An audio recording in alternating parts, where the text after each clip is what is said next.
Welcome to the Watts Wellness Podcast. My name is Corey Watts. And my name is Sanchia Watts. Based in Perth, Western Australia, both of us have been on our own self-development journeys for many years now, which has led to this moment. The intention behind the Watts Wellness Podcast is to help you meet yourself deeply as you navigate your own human experience. Become present in this moment. Take a deep belly breath. And be open to receiving this week's episode. Hello, everybody, and welcome back to the Watts Wellness Podcast. Today, I'm joined by a very special guest, Dr Rhona Creegan, a nutritional biochemist. And geez, we're probably going to have to lead off with what that actually is, Rhona, but welcome to the show. Thank you. My pleasure. Pleasure to have you on. Did you want to explain that, the nutritional biochemist part to us all, what that role is? Yeah, so a lot of people sort of say to me, what's the difference between a nutritionist and a nutritional biochemist?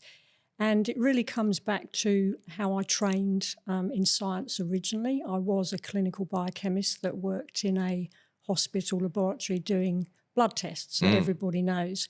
And then after a career in clinical biochemistry and diagnostic genetics, I developed an interest in nutrition for a personal situation.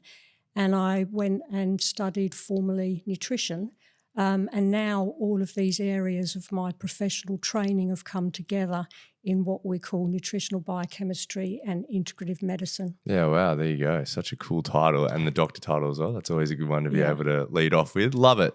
Always on our podcast, we like to start off with a bit of a strength and a challenge from the week. Yeah. So I've clued you into this one a little bit earlier before the show. Did you want to share with us what the strength and the challenge of the week has been?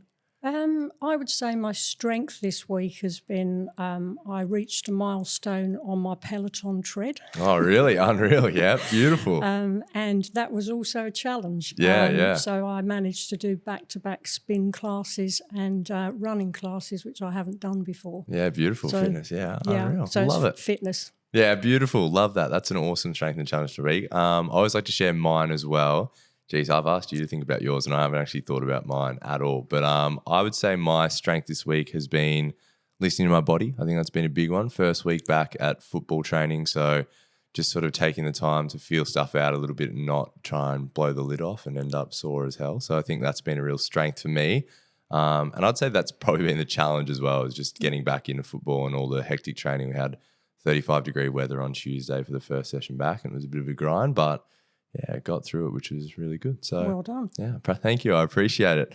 We'll jump into today's episode. It is all about you. You've got so many things I want to chat about and have a bit of a conversation about too. But I guess we'll start off with sort of your story and how you've ended up with the title that you have and working in the fields that you do as well. And I want to hear sort of the journey and how, you sort of came into this and where the passion came from, I suppose. So I was always been interested in science and medicine. And I, instead of going down the medical route, I was interested in laboratory science. So I spent 20 years working in laboratory medicine. And I had a personal situation where I actually had a bereavement. My partner passed away when I was quite young. And I sort of developed this reactive kind of depression or mental health problem. And I was referred to a psychiatrist who gave me, antidepressants and all of that kind of stuff, and nothing worked, when really all I needed was some counselling. But when I was going through that, I wasn't eating very much at all. So I didn't realise at the time that it was actually my nutritional status that was probably to blame. And I was training at the gym with a personal trainer, and he said to me, "Rhona, have you ever taken any multivitamins?" And I said, I don't believe in all of those. I'm from traditional science and I get everything I need from my food. But I started taking them, and within 3 weeks I noticed a difference. So it led me down to this path. What is the nutritional supplement, or what are the vitamins and minerals doing that's affecting my brain pathways? So it just opened up a whole area of interest in nutrition.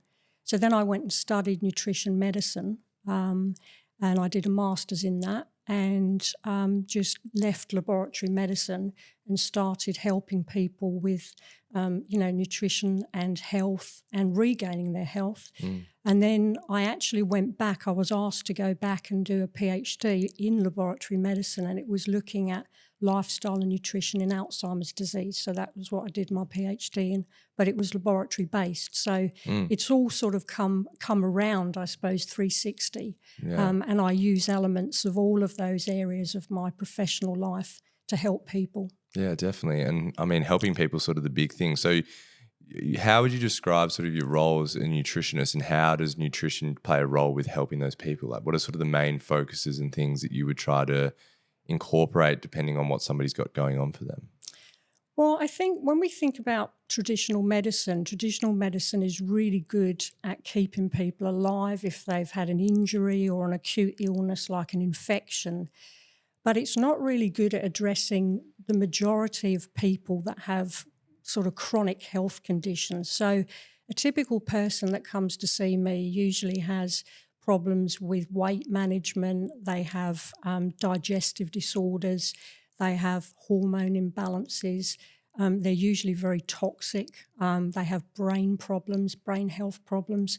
So it's like there's a lot of contributory factors, and it's about, instead of just labelling somebody with a condition like rheumatoid arthritis or the conditions that people get labelled with, it's about trying to find the drivers and the underlying causes that are contributing to people's ill health. Yeah, which is so massive. Why do you think that in Western medicine we are often so focused on the actual acute injury itself rather than looking at the body as a whole and like what it could be contributing to that? Like, why is it such a focus that it's, you've got a sore elbow, so let's treat the elbow rather than let's have a look at the other reasons that are going on? Yeah, well, there's several reasons for that. I think a lot of it is that medicine is driven by big pharma.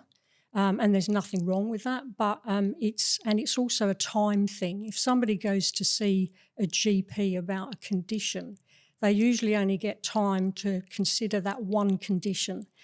And the other thing is, in medical school, there's very limited training on nutrition and lifestyle medicine. There is a drive or a movement to change that, but it's definitely something that needs to be addressed. Yeah, big time, and fast as well. You speak about the big companies as well, like big pharma, especially in the US. I mean, at the moment, there's a war on like peptides from them going on with all that. And do you think it's an issue that like that is playing such a role? Because there are so many vital new supplements and different things that are coming out, but they're putting bans on them due to, do you know the actual term for that? Like why that is actually occurring the way it is? Well, I think it's because there's a lot of resistance to using natural medicines for a start. In America, I think that they're a lot more accepting than, say, we are in Australia. Our TGA kind of is very restrictive about what the medical professionals can actually prescribe or use. So it's mainly because it's untested, but we've also got to take a step back and think, are we going to start using nutritional supplements in the same way that we're using pharmaceuticals? We need to address the whole body, the whole picture, and not just use one thing to address something that might be going on with a patient. Yeah, definitely. I mean, you spoke earlier around like the mental health sort of side of things and how that really affected you. So could you explain a little bit about how nutritional supplements and stuff play a role in sort of mental health in that sort of aspect and sort of give an oversight into that? Yeah, so when you think about the majority of people that get treated for anxiety or depression, for example, they are given what we call serotonin reuptake inhibitors. And the idea of that is that the medication blocks the breakdown of serotonin, which is the feel-good hormone in the brain. There are several others. But depression and anxiety has never been a deficiency of serotonin.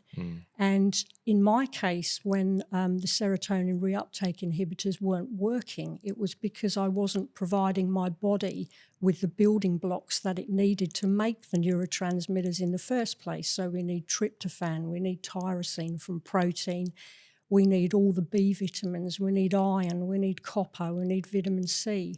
And if we're not making the neurotransmitters in the first place, then no amount of reuptake inhibitors is going to make a difference. And there's probably about 30% of people that don't respond to medications for mental health. Yeah, which is such a big percentage. Do you think money is a driver in that? And that's one of the reasons why we don't look at things like nutrition and overall wellness and are so quick to throw, an antidepressant at people that have these issues going on rather than looking at the sort of holistic approach of the whole body?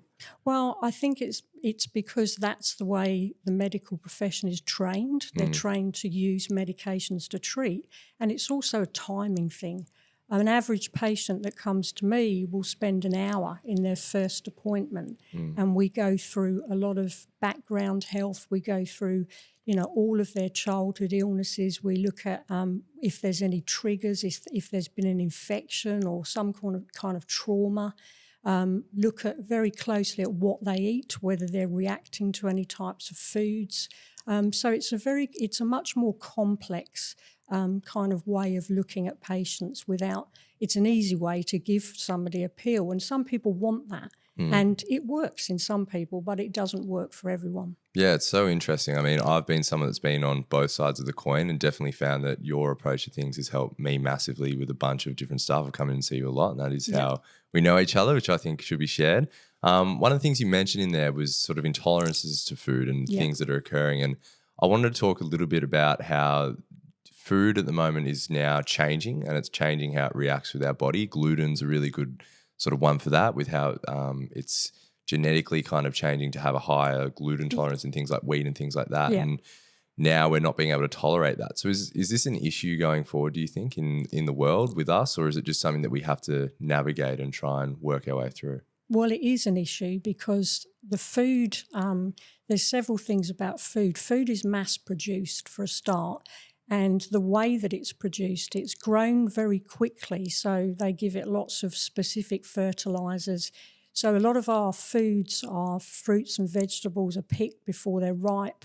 They're artificially ripened. They're grown in poor soil. They're grown very quickly. And they're also sprayed with lots of herbicides and chemicals. And that is a really big problem for us as a society. So, the people that do best with that type of food are people that grow their own. In the Mediterranean, for example. My sister lives in the south of France, and I often visit her, of course, because they have great pink wines, rosé wines. Yeah, beautiful. And often I would go there, and she lives in a village, and I would say, oh, well, why don't I cook this for dinner?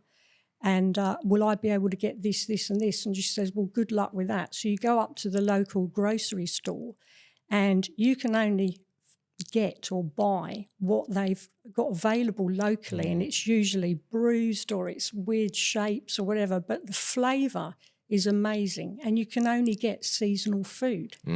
That's the other thing. Food is about sending signals to our bodies to tell our bodies what to do with that food. So if you've got seasonal foods, then it's telling your body about the seasons. They've got plenty of phytochemicals that really affect which genes are switched on and off. So it's about, having good quality food that's not been sprayed with all these herbicides. And people that I see, they react, for example, to gluten. You brought up the issue of gluten.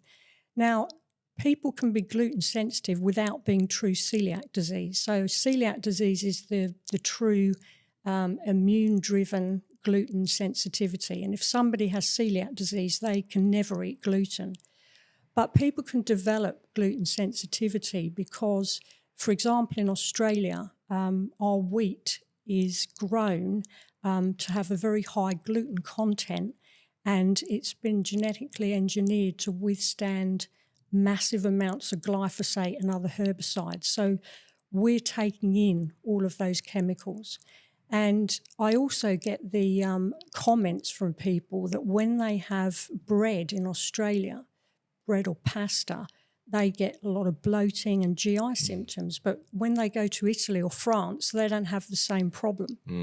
You go up to the shop in France to get bread, and if you haven't eaten it that day, well, it's rock hard and it's gone. Yeah. Whereas, it just shows you here we're doing things to our food supply that puts a burden on our bodies and our digestive systems that causes a lot of problems long term. Yeah, massively. And I mean, I've been someone that's felt that, being now sort of gluten intolerant myself, and it's something that I wasn't born with and it has developed over time. For people living in like a Western society like Australia at the moment, what are the ways that we can kind of avoid that and try to eat a little bit more organically? Are there any specific things that you would recommend to be able to? Well, where, excuse me, Okay. where possible, you do need to eat organic, because organic means that it hasn't been sprayed. It might not have any more nutrients in it. We don't know that because we don't know what type of soil it's been grown in. But the point of organic is it's not sprayed with artificial or herbicides or chemicals. So that's the first thing. Always wash your produce if you can, so that if there is any residues of anything horrible on the outside, you get rid of it. And where possible, peel your vegetables. Yeah, right. That's one that I've never even thought to think of. I mean, water's the other one that I wanted to have a little bit of a chat about. Yeah. And there's obviously massive talk at the moment about fluoride in water and different things about that. Did you want to go into that a little bit and explain? Well, I'm a big fan of using filtered water anyway. I have filters on my taps at home. I don't like the taste of it.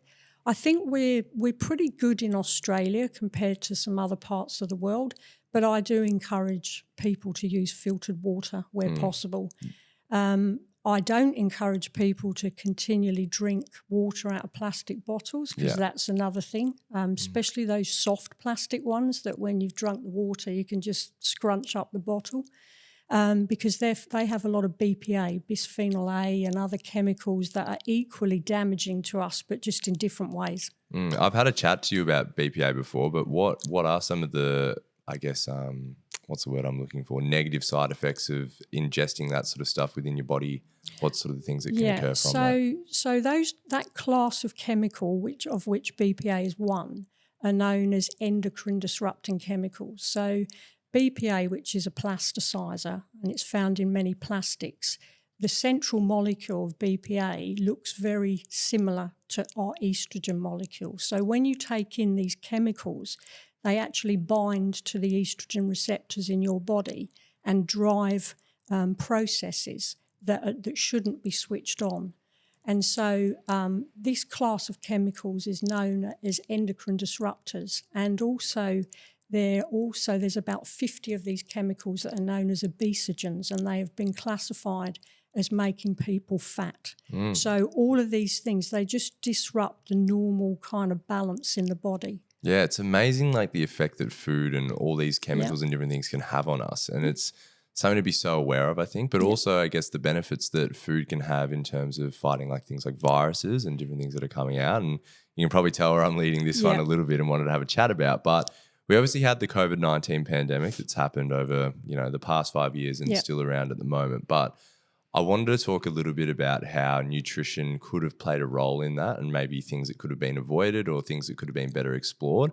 I'm probably not going to look in hindsight and say we should have done this and should have done that, but I'm interested to hear sort of the science and what your sort of beliefs are around that we could have maybe done better, if there is anything out there. Yeah, so the vast majority of people that actually died of COVID-19 when it first came about were people that had sort of underlying metabolic health issues. So they were pre-diabetic, they had high blood pressure, they were overweight. Not all of them, but if you look at the vast majority, and I have done some research on this, and so if you had an underlying condition and you were metabolically unfit, you were more likely to succumb. There was some suggestion that there was an association with some blood groups and certain genes, but they haven't really sort of defined that, given a definitive answer. But what we do know is the people that have good metabolic health and have low levels of inflammation tend to be able to fight the virus better, because if you've got a lot of inflammation in the body through poor food choices, poor lifestyle choices, too much plastics, all of those kind of things, then your immune system is not able to mount an appropriate response to the virus, and so it can take over. And we're also seeing a lot of people that once they've been infected with it, they don't really recover. And we've got this whole group of people that have called long COVID or long haulers, and some of them are really, really quite sick. It's been life-changing for them. And it may be that they went back to doing their normal activities too quickly, because there's a lot of young men in that category. And they needed to give time for their bodies to sort of reset and their immune system to sort of just dampen down after the initial infection. But nutrition, sure, that played a massive role. And we know that there are certain nutrients like vitamin D, for example, that regulates the immune system, zinc. All of those things tended to be lower in people that had worst outcomes. So the things that you can do to support your immune system in terms of nutrients are those, obviously, but all the B vitamins, vitamin D, zinc, iron, all of those things are really, really important for your immune system to mount an effective and appropriate response. And that's the thing, because the immune system needs to be switched on and then switched off when the threat's gone. Yeah, and to be able to calm down after it. I mean, those cases of long-term COVID, like, are they chronic, or are they things that, with what you've mentioned just there, can be sort of overcome? And I guess it's situational a little bit, and we can't comment on speculate, but I guess as a bit of an overview. Yeah, it is. So it's quite a complex, I guess, long condition, and everyone's different. But we found, and this is something that we do at the clinic that I work at, we found that people can have infusions with things like NAD, they can have hyperbaric oxygen, and that tends to help people recover from this terrible fatigue that they've got.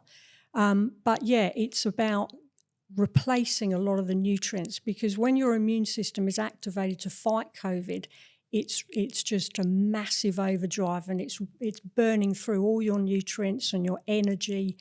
And when somebody gets a virus, the idea of your immune system is to actually slow you down. So it makes you fatigued, it makes you tired, so that you go rest in a corner and let the immune system do what it needs to do. That's what happens when we get a flu or anything. But in this sort of subgroup of people, they're just not able to recover. So it may be because they had an underlying condition in the first place, or they just weren't nutrient sufficient, which is something that we tend to look at. Is there a bit of science behind as well, things, when people get sick, often they take things like Codral or Sudafeds and stuff that very much dry us out, but they don't actually then allow us to be able to get these flus or viruses out of our bodies. Is there anything with that could also be playing a role, do you think, in terms of when we get sick, we just want to feel better and we kind of lock everything in and it closes everything down, and those natural sort of responses to getting virus and things out of the body don't actually occur because we're shutting them down with those medications? Do you think that could be playing a role at holding that within the body a little bit? Yeah, I think those type of medications, they're just for symptom relief. They're not really going to, your immune system's still going to do its job to get rid of whatever it needs to get rid of. Rather than sort of addressing the symptom, which obviously people have to do if they're not feeling well, is to really support and boost the immune system in the best way possible. And that's not only with supplements. It's about having rest. It's about having sleep. All of those things. A lot of people don't give enough sort of credence to sleep. And I always say to people, when you're sleeping, your body is in this massive repair. It's like cleaning out the brain. It's cleaning out all the rubbish from your body. So making sure that you get good amount of sleep is really, really important. Yeah, so the trade-off with that could be well worth it in the end, I suppose. Absolutely, yeah. Being able to do that.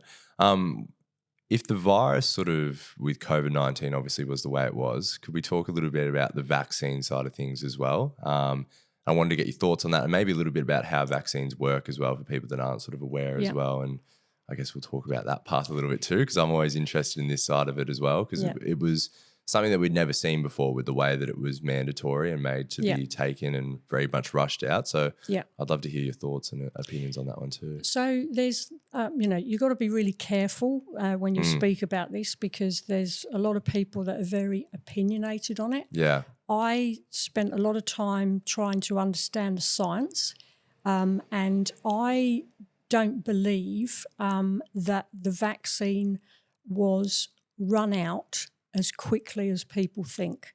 Now, the mRNA vaccine that they used, actually that started trials in the year 2000 in prostate cancer. The technology has been around for an awful long time. Now, I'm not saying that I'm pro-vaccine here. I'm just trying to give an indication of how I understand. And so when the pandemic first hit, what they had was normally when they roll out a vaccine, it takes probably 10, 15 years to go through clinical trials, all the different phases of the clinical trials. And then once it's been approved and the trials have been shown to be successful, they then ramp up manufacturing so that, it can be produced large scale and administered. So when COVID-19 first hit, a lot of the governments in the major countries, Western countries, and pharmaceutical companies, they got together and they actually, it was called Operation Warp Speed. And what they did was they put the money in and they said to the pharmaceutical companies, if you get a product, we will be ready to manufacture because we've put all the infrastructure in place to go. So from that point of view, it was just a different way of looking at it. They didn't skip any of the regulatory parts of it. They just had the manufacturing ready to go. Now, with hindsight, we can look back and we can say, well, they shouldn't have made it mandatory. They shouldn't have given it to everybody. But the first variant of COVID-19 was devastating. When you see those images of people in New York, they didn't even have enough space in the mortuaries, people dying on the streets in India and Italy. Now, the amount of people that have actually got vaccine injury is quite low compared to the number that haven't. We will never know for another 10 years, but it was a case of what do we do? Yeah. If we didn't have the vaccine, how many more people would have died? Yeah, exactly. I guess it's one of those things that you'll never really know either side of it, I suppose. You won't. And there are some people that are adamant that they don't want a vaccine. I personally took a vaccine because I wanted to travel. My husband had to take the vaccine for work. We never had any problems. Yeah. But then we're kind of ahead of the game because of what I do. Yeah, exactly. And I guess that's probably part of the question that I have. That do you think if as a society, we put more information and more learning about nutrition and how that can play a role, that there would have been better sort of, I guess, health benefits and maybe ways that we didn't have to engage in things like the vaccines? For instance, having a shot of vitamin D or something was proven to be quite high up there in terms of your survival rate from, recovering fully from COVID-19 before having it. So do you think if we had more of an emphasis on the nutrition side of things, it would have maybe changed the way that we dealt with this sort of side of stuff? I think if we have more of an emphasis on nutrition across the board, we're going to get better outcomes, but we just don't.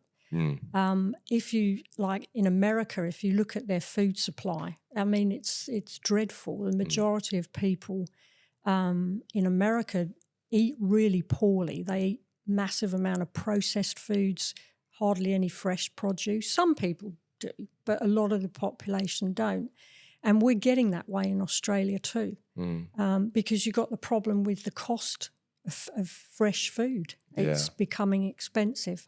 And so it's easier to feed people. But I think if people understand that it has long-term health consequences, what you eat actually has a massive impact on you.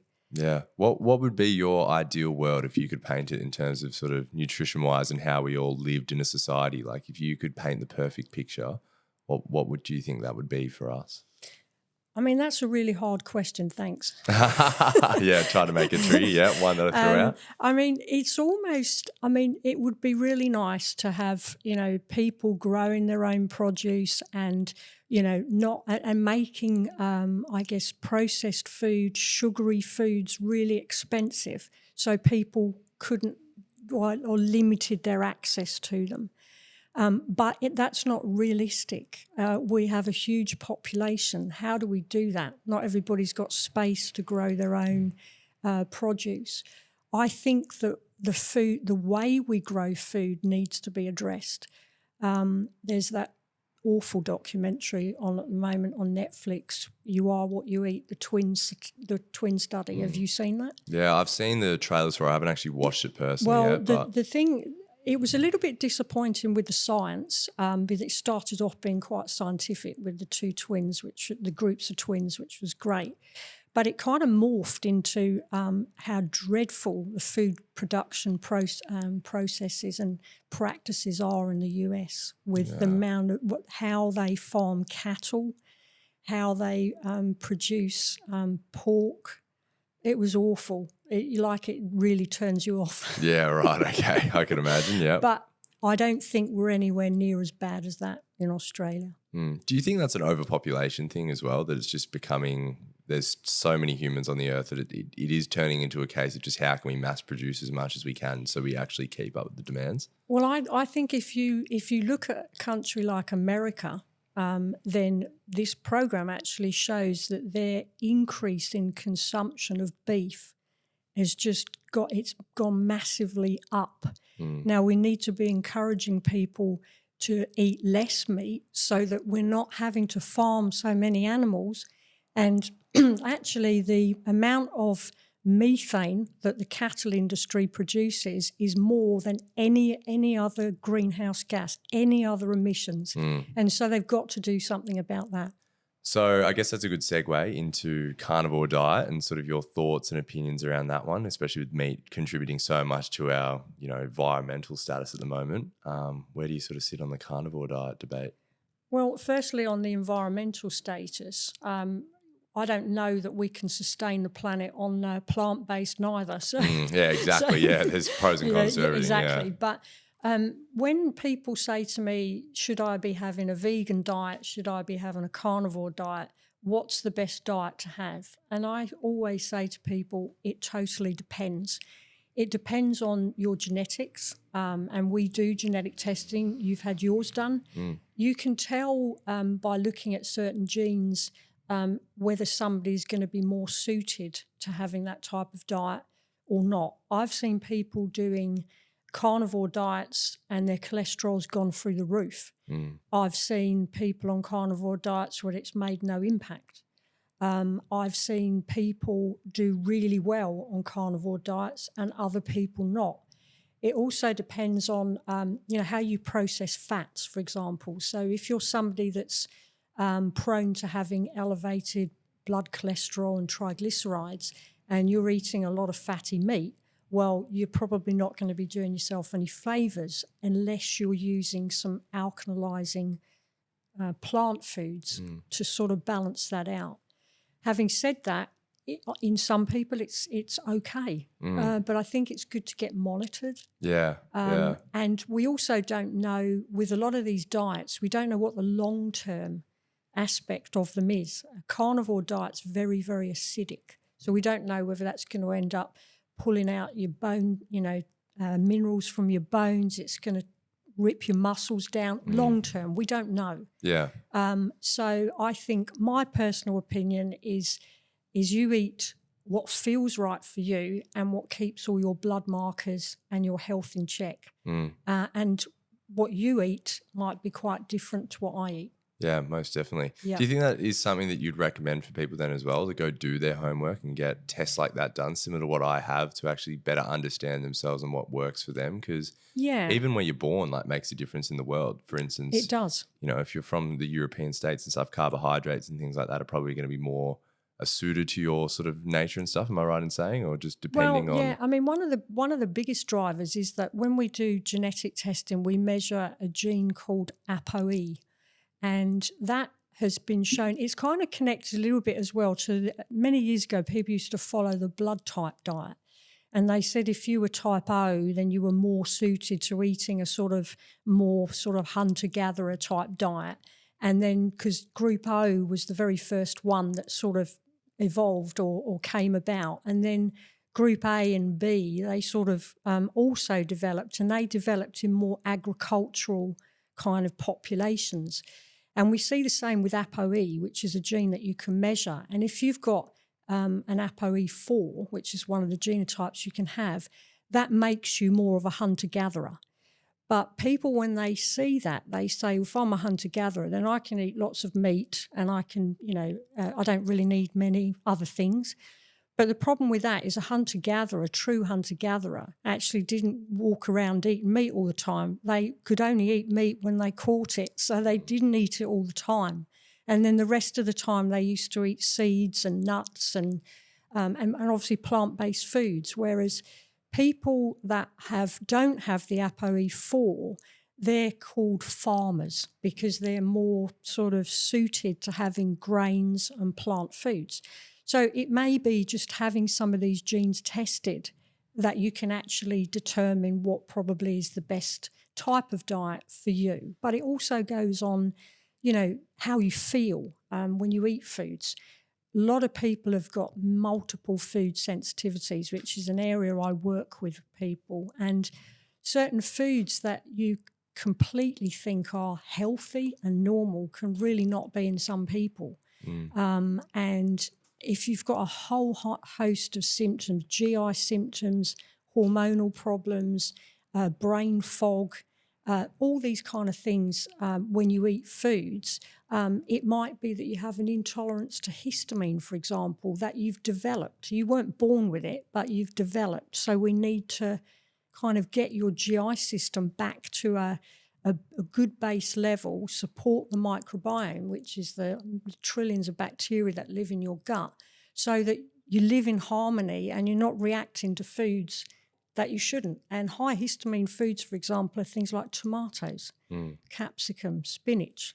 I mean, aren't they healthy? Yeah, exactly. It's so interesting. Like, we're almost a detriment to our own brilliance these days as well, the way we've now made things so much more accessible and so much easier, but it's almost, physiologically, as you said, like it was dependent on what we could get at the time, what we could hunt. It was seasonal, and it's amazing how, the smarter we've gotten in thinking has almost been a detriment to our actual overall health, Yeah, and I think obviously in the last probably 10, 20 years, we've come to understand the whole organ that lives within our gut, the microbiome, and that is actually considered an organ now. And it affects so many aspects of our health, and yet it is completely destroyed by a lot of modern food practices with the things that are in it. We talked about, herbicides and glyphosate earlier on, and the reason they use it is they say, well, humans don't need that pathway that's interfered with that herbicide, and it actually produces the amino acids that are important for our brain health. So tyrosine, tryptophan, all of those kind of things. And what happens is that we as humans don't use that pathway, but the trillions of microbes do. So you're putting glyphosate, laden food in your gut, and it's killing off your microbiome. Yeah, wow. It's so amazing. Like, just these little hidden agendas and stuff within stuff like that, where we sort of go, oh, you don't need it for this, but really it's like so important for us, what you just said then. So it's amazing how we will overlook something even though there is a detriment to it. Absolutely. And what we know as well, what we're realising is that it was an interesting thing that came the other day, that everyone's using that weight loss drug, Ozempic, a lot of the celebrities, and in some people it doesn't work. And also it can cause terrible side effects in people. It's not a nice thing to use. But what's interesting is that we know that Ozempic works in the same way as one of our microbes that keeps getting decimated by our modern food choices. It's called Akkermansia. It's like an amazing species of microbe. So if you support your Akkermansia, you're going to extract less calories from food. So it's like weight gain and all of that is all to do with the microbiome as well. It's amazing. As is mental health. Yeah, exactly. Just the way it all links and comes together. I mean, Akkermansia, the way that we can support it, it's pomegranate, isn't it? It is, absolutely. Yeah, and it's basically all the polyphenols that we find in our plant foods. They feed our microbiome. And if you don't feed them with the necessary fibres and foods that they need to ferment and survive, then they turn on you and they start to degrade the barrier, the mucin barrier in your intestines. And then what happens is you develop food sensitivities, You can get a direct connection of bacteria from your gut to your brain. That can cause mental health issues.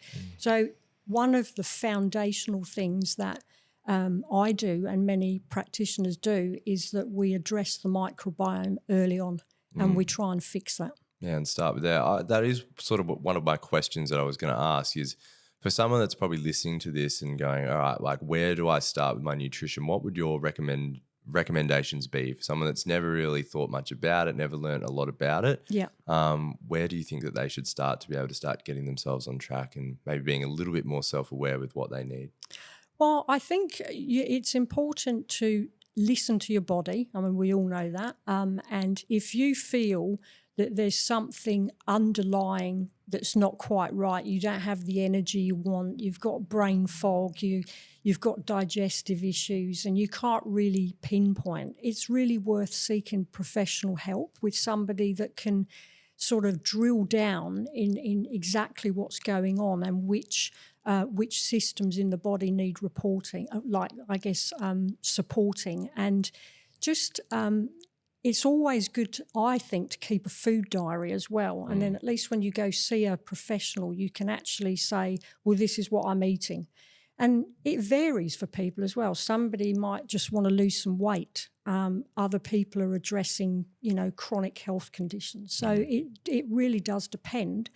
But my advice for anybody who just wants to eat well, you get rid of processed foods and you don't eat sugar. And they're two of the big things. Some people say, I don't have dairy and I don't have gluten. Well, it might not be a problem in you, but it's worth that, processed foods and simple sugars are a disaster. Yeah, so start with them is the advice that I'm hearing. And exactly, because, simple sugars, they turn into fat for a start. They can disrupt your metabolism. They use up a lot of your nutrition. All your B vitamins are used up when your body's trying to process sugar. And when we have processed foods, they tend to be, I've talked to you about this, they tend to be fat and sugar. And the sweet spot is 50-50, 50% fat, 50% sugar. So that's in a donut or something like that. And that overrides our normal appetite regulation signals.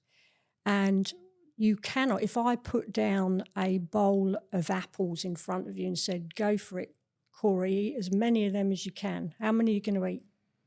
Probably a fair few of them, I reckon, or a couple of them. Couple. One or two. If I put a packet of biscuits in front of you, I'll eat the whole thing. Exactly. Yeah.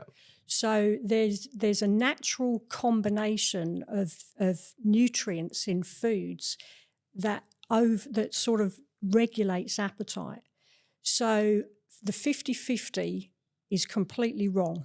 So if I gave you a bowl of cream and I said, have as many spoons of that as you want, yeah, probably not going to be able to eat. It's not very palatable. Because, yeah. And the same if I give you a bowl of sugar and say, go for it. Not going to be able to do it, but Right. that 50-50 balance is So if I mix those two together and freeze them, how much of that can you eat? Yeah, that's probably my favourite dessert. So I'm probably eating, the whole thing just about, But that's 50% sugar, 50% fat. And there are no natural foods that are both high in fat and high in sugar. Yeah. So high fat foods are your avocados, your nuts and seeds have very little carbohydrate.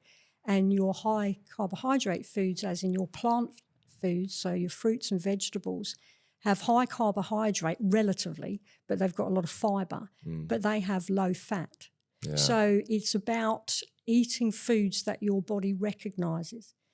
The other thing that the processing of foods has done is it's introduced synthetic fats or trans fats, hydrogenated fats, and they get stuck into your cell membranes and your body doesn't recognise them because they're not a natural occurring fat in the body. So that causes hardening of the cell wall, hardening of the arteries, all of those things. Disaster. Yeah, wow. It's so interesting. I mean, nutrition, we could talk about it for days, which is the amazing thing. Like, it just keeps on going. But I really would press people to start doing a bit of research and looking into this stuff because it is so important. And I think it's one of the things that really is overlooked in society at the moment. And it's not something that's really taught to us and we don't really learn a lot about it. And even in school, if you do a topic like health or something, it's not really pushed the way that we've spoken about it today, and sort of the benefits as well. So no, and I think now we've got a lot of tools that we can use. For example, genetic testing,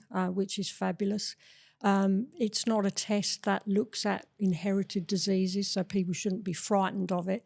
It's what we call nutrigenomics. So it looks at what your genes are that can be influenced by diet and nutrition. So really that's what we want to do. But I would encourage people to seek help from a professional and get them on the right track. Yeah, definitely. I mean, if they wanted to get in contact with you and maybe seek some help if you're local to WA, what would be the best way that they could go about that? Right? So they can just visit my website and fill out a contact form, and then I'll get back to them. Okay, So, awesome. Yeah, so you we can give details of my... Yeah, I'll put all that in the show notes if you did want to have a chat and explore it a little bit deeper. Rhona, it's been such an awesome chat. I do have one more question for you that I clued you in at the start as well. A bit back to you on this one as well. But we always like to ask our guests and get them to be a little bit vulnerable on the show, because it is essentially what we like to do with wellness here. So my question to you is, what is something that you need to do before you die so you don't die with any regrets? I want to finish the book that I'm writing. Yeah, awesome. Love it. Yeah, that's a big one. And that's been an ongoing thing. I would like to spend some time overseas in Europe, in particular in some of the places where I can live a more natural life. I'm lucky that I have family that live in Spain and France. I'd love to spend some time with them away from the busyness of life and see how that impacts my health. My health's quite good. I don't want to live to 100 unless I'm completely fit and healthy. Definitely. I keep myself very busy and fit. I keep myself mentally fit by challenging myself all the time.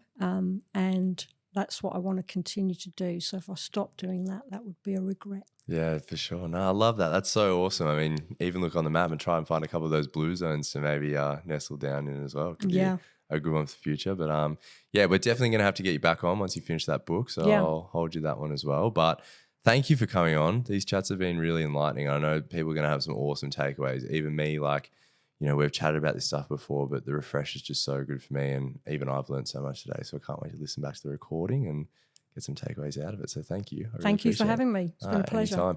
This has been the What's Wellness podcast. Thank you all for listening, and we will see you all next week. Cheers.